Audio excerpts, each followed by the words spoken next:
Magandang Sabado ng umaga, September 7, 2024 na. Sinabi ni Brother Branham, itinako nila sa krus si Kristo sa publiko.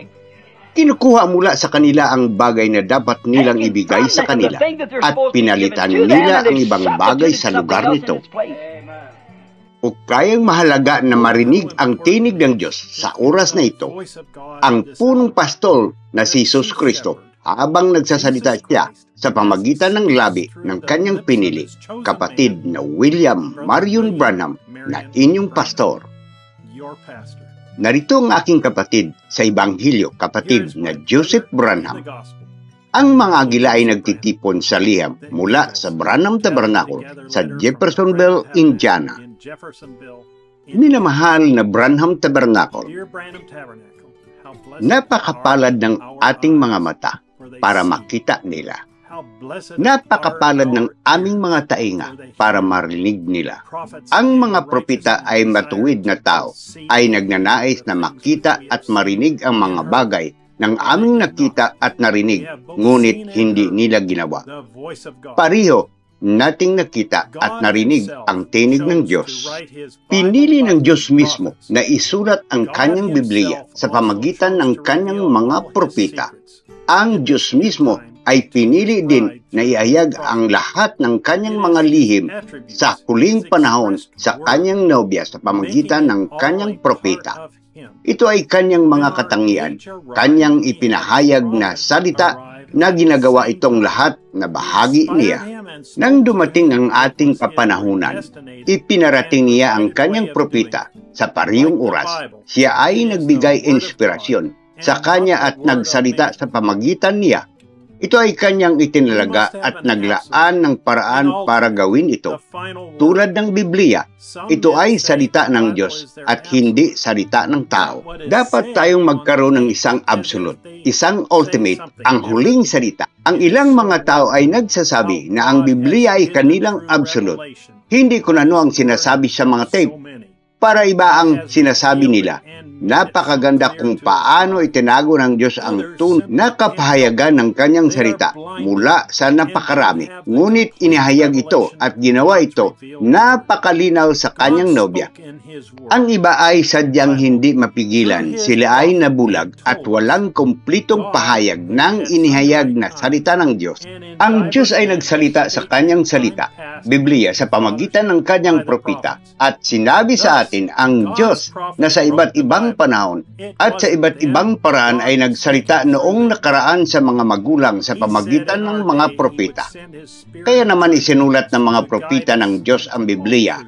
Hindi sila, ngunit ang Diyos ang nagsasalita sa pamagitan nila. Sinabi niya sa ating panahon na ipinadala niya sa atin ang kanyang espiritu ng katotohanan upang gabayan tayo sa lahat ng katotohanan.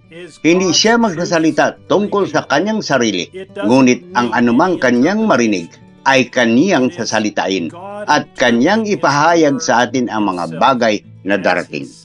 Ang mensahe sa mga tape ay ang mga katotohanan ng Diyos na inihayag. Hindi nito kailangan ng anumang interpretasyon. Ito ay ang Diyos na nagpapahulugan sa kanyang salita mismo habang kanyang sinasalita ito sa mga tape. Walang pagpapatuloy sa kung ano ang sinasabi ng tao, kundi kung ano ang sinasalita ng Diyos. Ang sabi sa mga tape ay ang tanging boses na hindi magbabago. Nagbabago ang mga tao, nagbabago ang mga ideya, nagbabago ang mga interpretasyon.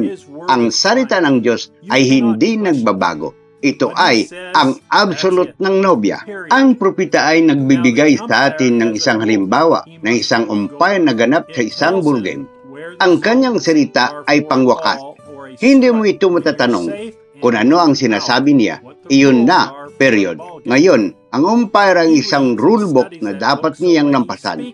Sinasabi nito sa kanya kung saan ang mga zone para sa isang bola o isang strike kapag ligtas ka at kapag nasa labas ka. Ano ang mga patakaran para sa isang ballgame. Binabasa at pinag-aaralan niya ang aklat na iyon. Kaya kapag nagsasalita siya at ginawa ang kanyang pastya, iyon ang batas. Iyon ang huling salita. Dapat manatili ka sa sinasabi niya. Walang tanong, walang argumento, kahit anong sasabihin niya, iyon ang dapat at hindi mababago. Kaluwalhatian. Hindi sinabi ni kapatid na Branham na hindi ka dapat mangaral o magturo.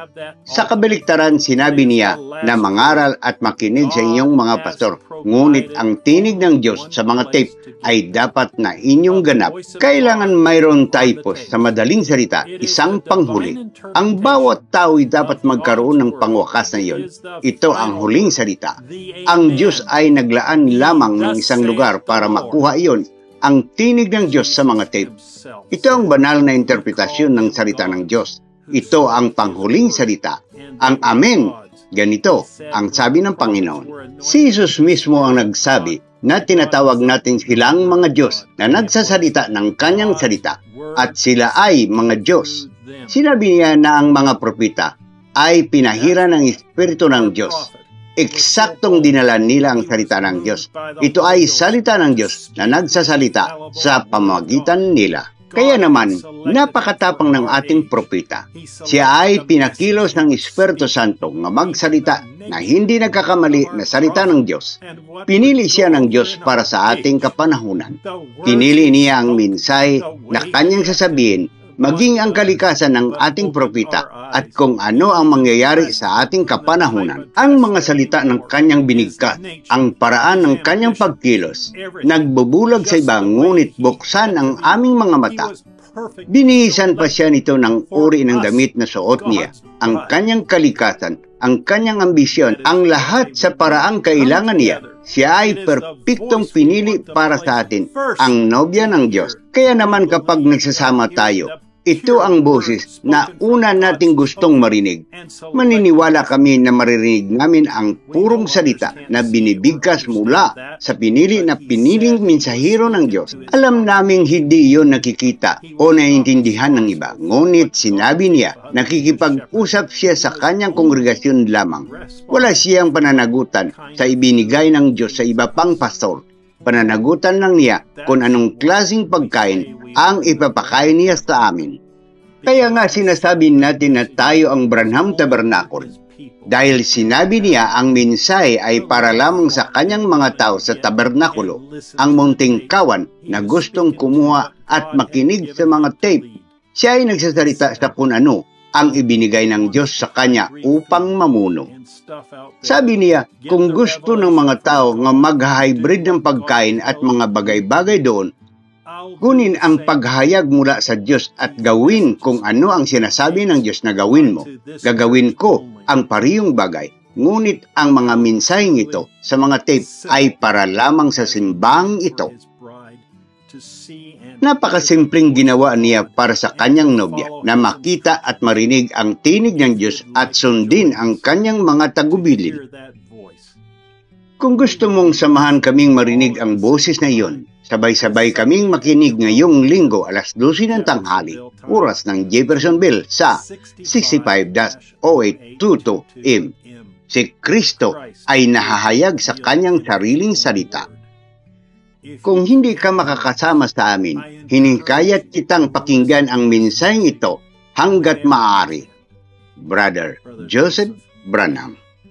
Mga banal na kasulatan na dapat basahin bago marinig ang mensahe. Exodo, Kapitulo 4, versikulo 10 hanggang 12.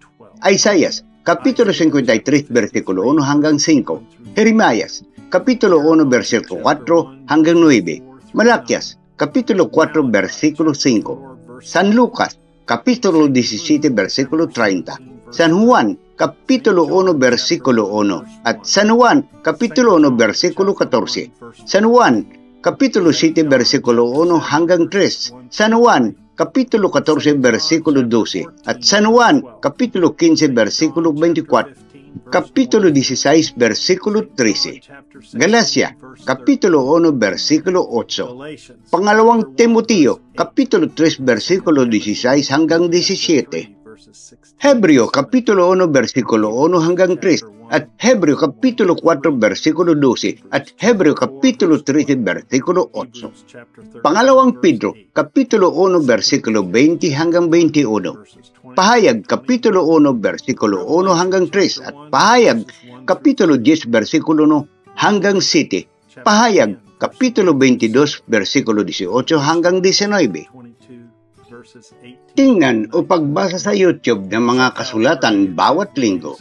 Mag-subscribe at i-hit ang bell para hindi ka makawala ng notification mula sa channel na ito. Hanggang sa susunod na pagpapala sa iyo ng Diyos at Shalom.